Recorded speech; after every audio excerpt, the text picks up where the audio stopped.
So may adlaw sa inyong mga kabings, no? So ato ning interview ng owner sa Hillside diri banda sa may Digos, no? Kanto sa kanang Kamsabros mga kabingka. So may buntag nimo ma'am unsa atong pangalan? O si Gloren Derecho, may buntag sa tanan, especially sa mga followers.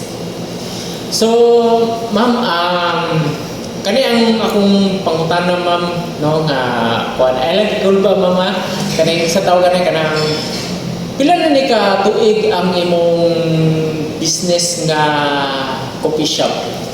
3 years na kapit, o 4 years na next year. Okay. So ako napansin ma'am, maliban sa kaning coffee shop ma'am, naamoy ka ng refilling water station. Yan, ako may water refilling station tapos nag-deliver me. Okay. So kani ang ka naman kanang sa kadagan bitaw pwede business nganong isa gid sa imong kuan gid ma'am nga nganong coffee shop gid ang imong main nga sa tawag business gid ma'am. Di man unta kanang mga bar kanang nganong man yung coffee shop gid ma'am. Kay sa among family, mga coffee lover mi, tapos kami po, mahilig mi magluto. So, kay tungod ana ako sa mo ang hilig, pwede po gumi mga kape. Sa kasa mi nagakape, pero mo naka-decide ko na maghimo ko og coffee shop and restaurant. So open ni siya ma'am Monday to Sunday. Open me Tuesday to Sunday, close me every Monday. So, time din ninyo ma'am, unsay oras o unsa may oras mag-open o unsay oras mo mag-close?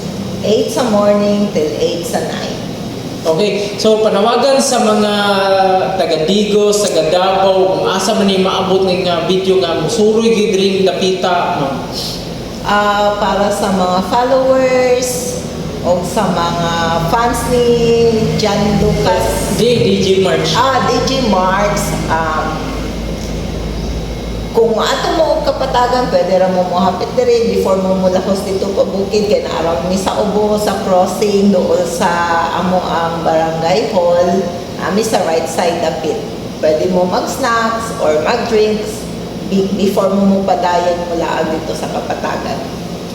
Okay, so bago na to niin ang atong interview, so kaning sa tawag na unya mga kabingka ato ning ipakita mga kabingka ang ilang water refilling station mga kabingka para napamoy ideya kung ganahan mo magpa-deliver diri o sa inyong contact number ma'am kung if nga kanaganing sa tawagan na kanang magpa-deliver sila.